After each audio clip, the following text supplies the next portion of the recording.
The Cleveland Browns were Super Bowl contenders and by some publications, Super Bowl favorites entering the 1995 campaign. But during that season, shocking news circulated that the historic Cleveland Browns were relocating to Baltimore. As a result, the 95 season for the NFL team that plays near Lake Erie was chaotic. But for the newest NFL team in 1996, a first-time general manager would come in and build the foundation for a championship team that included one of the greatest defenses ever. 90 Sports Nostalgia presents the Baltimore Ravens in the 90s. Now before I begin, I just want to point out that technically all the history and records of the Cleveland Browns should have moved with the franchise to Baltimore. But in a way, I'm happy that Cleveland was able to keep their history, records, the team name, and the colors. As for the brand new Baltimore team, a phone-in poll was used to choose a name, as the Ravens overwhelmingly won.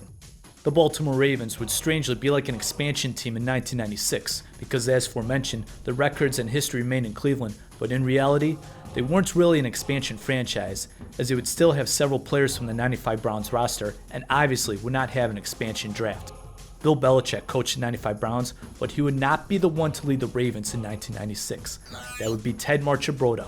During the 1995 season, Marchibroda led the Indianapolis Colts to the AFC Championship game and was one play away from the Super Bowl. However, Marchibroda and the Colts parted ways due to the inability to reach a contract agreement.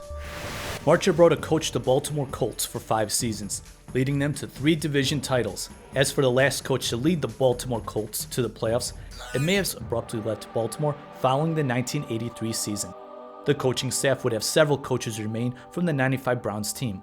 But at the defensive coordinator position, the Ravens hired the linebackers coach from the rival Pittsburgh Steelers for his first shot as an NFL defensive coordinator. That person would be Marvin Lewis. During the Bill Cowher era in the 90s, Pittsburgh was great at getting production and developing at the linebacker position.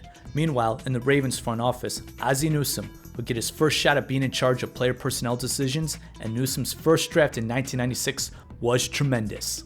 With the 4th selection in the first round, the Ravens selected offensive tackle Jonathan Ogden. Apparently, owner Art Modell and Marchibroda wanted troubled running back Lawrence Phillips, but Newsome stuck to his board and took Ogden, who wound up being arguably the greatest left tackle ever. The Ravens also had the 26th pick and selected linebacker Ray Lewis. The former Miami Hurricane was labeled as too small by many to play linebacker in the NFL. The Ravens executives and coaches were extremely impressed on film with Lewis's ability to make so many tackles. Furthermore, outside linebackers coach Jim Schwartz really recommended Ray Lewis and highly regarded Lewis's leadership, competitiveness, and charisma. Lewis went on to be arguably the greatest middle linebacker ever with the Ravens. Also drafted in the 5th round was Jermaine Lewis, who was perhaps the best kick returner during his time in the NFL before Devin Hester and Josh Cribbs came into the league. The Ravens opened Week 1 at Baltimore's Memorial Stadium against the Raiders. Now, I'm not a Baltimore native nor a Cleveland native, and this is not a knock on the Ravens, but as an outsider, it just seems so strange and weird watching this game. Nonetheless, the Ravens defeated the Oakland Raiders 19-14 to open the 96 campaign. As for the rest of the season, the Ravens finished with a 4-12 record with home wins over New Orleans, St. Louis, and Pittsburgh. Quarterback Vinny Testaverde. The Ravens ranked 28th out of 30 teams in terms of points allowed. Just 2 seasons ago, as the Cleveland Browns, the team ranked 1st in points allowed, but that team had veterans like Carl Banks, Pepper Johnson, Don Griffin, and Michael Dean Perry, who all departed or retired. So the inexperienced Ozzie Newsome had some work to do. With the 1997 draft, the Ravens once again had the 4th overall pick and selected Peter Boulware, who was an athletic linebacker who could really get after the quarterback. And with the 4th pick in the 2nd round, the Ravens selected Jamie Sharper, who was an athletic linebacker who could really tackle. Already in just 2 seasons, Ozzie Newsome put together one of the greatest linebacking corps ever with Ray Lewis, Peter Boulware, and Jamie Sharper. Also in the 1997 draft, late in the 2nd round, the Ravens selected safety Kim Herring, who wound up being a solid starting free safety for Baltimore beginning in 1998. Moreover, also making the roster as an undrafted free agent would be running back Priest Holmes, who would really blossom for the Chiefs, which was like the Rams' greatest show on turf system, in which he was perfect for. Other moves in the offseason included signing defensive tackle Tony Siragusa, more on him later on, and defensive end Michael McQuarrie, which was a very underrated signing for the Ravens. This defensive line was much better, and we know about the linebackers, and thus the Ravens defense improved by ranking 16th out of 30 teams in terms of points allowed for the 1997 season.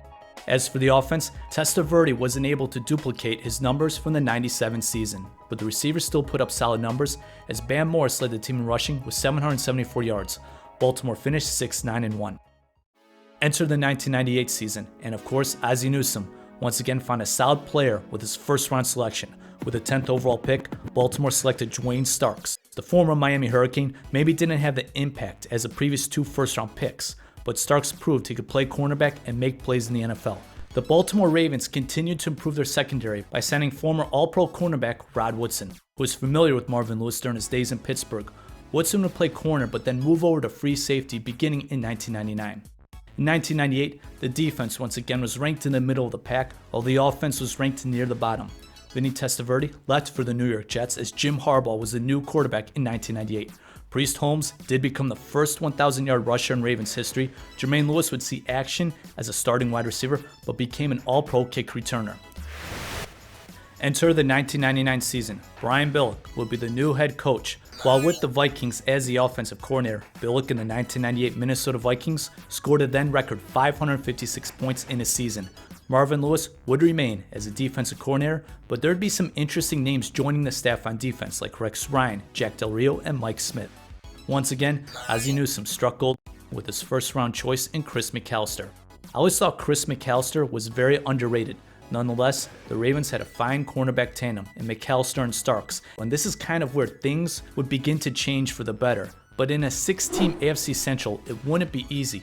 Jacksonville had arguably the most talent in the NFL. Tennessee was a talented team that finally had a home and stability in Nashville to go along with a highly physical and aggressive style. Pittsburgh was down for a little bit under Bill Cowher from 1998 to 2000, but they were still talented and, of course, like all Bill Cowher teams, intense and very physical. This was the first year for Cleveland as the new Browns, and Cincinnati, they're bad on defense, but Corey Dillon was a really good running back. As for the 1999 season, the Ravens had 3 quarterbacks on the roster. Scott Mitchell, who had an outstanding 95 season with Detroit, but aside from that season was turnover prone, especially interception prone. Tony Banks, who threw a beautiful deep ball with the Rams, was also turnover prone, especially fumble prone. And Stoney Case, who I just remember him in an important season finale against the Bears in 2000, for not being able to throw the ball to move the chains and only being able to get first downs by running. The 1999 season opened up with a fascinating game against the St. Louis Rams. I went more in depth about this game in a video I did, link down below, check it out. But basically, these two teams had bad 1998 seasons.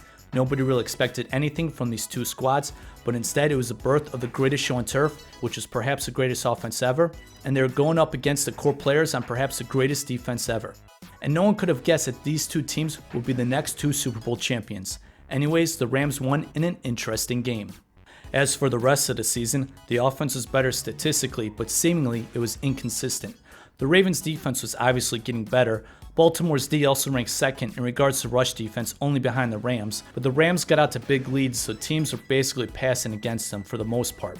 The Ravens' best defensive performance might have been against the mighty Jaguars. It was a 6-3 loss, but the defense allowed 9 first downs and 132 total yards. Their best team performance might have been against the Tennessee Titans, who were the AFC champs that year. Tony Banks was really good this game and seemed to have good chemistry with the missile, Quadri Ismail, during the second half of the season.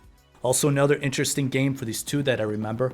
Against Pittsburgh, Tony Banks went 8 of 26 for 268 yards. Quadri Ismail caught 6 of those passes for 258 yards, as the rest of the team only had 2 receptions for 10 yards. The Ravens finished 8-8, which wasn't too bad considering the division they were in, and they won 4 of their last 5 games and started to show a lot of promise. Still, from my recollection, there wasn't a lot of news or publicity about the Ravens, who hadn't had a winning season since relocating to Baltimore. Baltimore had 5 Pro Bowlers and one of the better defenses in the league, but the leader on that defense would have a troubled offseason.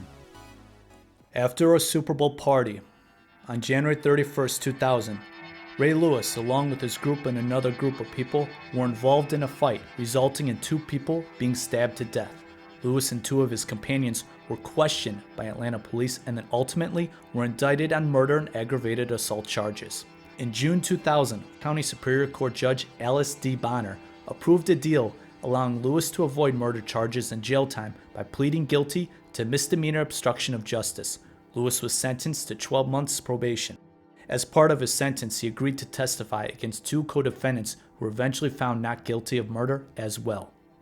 As for the Ravens team, Ozzie Newsome had another solid offseason. With the 2000 NFL Draft, Ozzie Newsome acquired the 5th and 10th selections. Thomas Jones and Ron Dane were the 2 most highly touted running backs in this draft, but instead Ozzie Newsome drafted running back Jamal Lewis. Lewis was not as accomplished as Jones or Dane in college, but the 5'11", 245-pound running back was sharing carries with Travis Henry at Tennessee. But he proved to be the best back and had such a dynamic combination of power and speed. With the 10th pick, Baltimore selected Travis Taylor, in which he seemingly did not live up to expectations. The Ravens made a nice selection in the 6th round with athletic linebacker Adalius Thomas. In a division with tough physical running backs like Jerome Bettis, Eddie George, and Corey Dillon, Jamal Lewis would fit right in. Fred Taylor was also in this division, but he wasn't the bruiser as the other names were, but when healthy, he was spectacular. He was quite the talent. Thus, the Ravens beefed up their defensive line even more by signing a 340-pound defensive tackle in Sam Adams.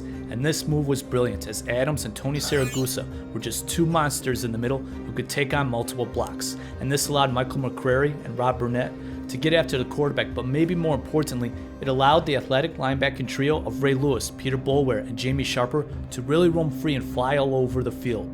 The Ravens secondary had one of the best cornerback tandems in the game. Rod Woodson was a Pro Bowl safety, and Kim Herring, he was just solid at the other safety position. One last acquisition to note, the Ravens signed tight end Shannon Sharp. Shannon Sharp told Ray Lewis in training camp in regards to the murder trial, the only way to redeem himself was to be spectacular on the field, play so well that people might forgive and forget what happened months earlier. Lewis and the Ravens jumped out to a 5-1 start, which included a shootout over Jacksonville and 3 shutouts. However, the Ravens then lost their next 3. There was a stretch where the offense did not score a touchdown for 5 consecutive games. After a loss to divisional rival Tennessee, quarterback Tony Banks was benched and replaced by Trent Dilfer. Then after a 9-6 loss to Pittsburgh, Baltimore would finish the season winning their last 7, and during this stretch, Baltimore would only score fewer than 24 points once.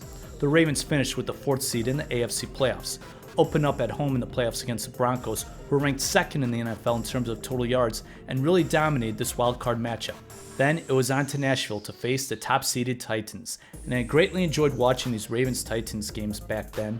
And as for this game though, Baltimore only recorded 6 first downs and were outgained by nearly 200 yards, but an Anthony Mitchell blocked field goal return for a touchdown and a Ray Lewis interception return for a touchdown was the difference. The Ravens would then head to the black hole to face the Raiders, and in my humble opinion and around this time, I thought Oakland quarterback Rich Gannon was the 2nd best quarterback behind Kurt Warner. Unfortunately for Raiders fans, however, before the hit, Gannon struggled with an interception while only completing 5 passes for 31 yards. Nonetheless, the Ravens made it to the Super Bowl against the New York Giants, and the defense was just phenomenal, forcing 5 turnovers and allowing only 152 total yards. The Ravens defeated the Giants 34-7, as the only touchdown for New York was a kickoff return. Ray Lewis was the Super Bowl MVP, and this game truly solidified the 2000 Baltimore Ravens legacy on defense. The 2000 Baltimore Ravens have the NFL record for allowing the fewest points in a 16-game season. Yes, it was a great accomplishment. However, the 2000 Ravens mostly went up against poor offenses, and in my opinion, the only offense that Baltimore really went up against that was prolific was Jacksonville. On the other hand, the 2000 Baltimore Ravens do have the NFL record for allowing the fewest rushing yards in a season, and the list of running backs they went up against was quite impressive. Furthermore, the Ravens' defense in the playoffs was just awesome, and it really showed how ultra-talented this defense was. No doubt, the 2000 Baltimore Ravens had one of the best defenses in NFL history. But what might make this defense stand out a little, compared to the other great defenses, the talent 1 through 11 might be the best. Each player on the 2000 Ravens had a specific role and performed in accordance to his role tremendously. There may have been defenses with more Hall of Famers, but if you look at players 1 through 11, the Ravens were quite impressive, and it was practically all constructed by Ozzie Newsome. The Baltimore Ravens in the 90s.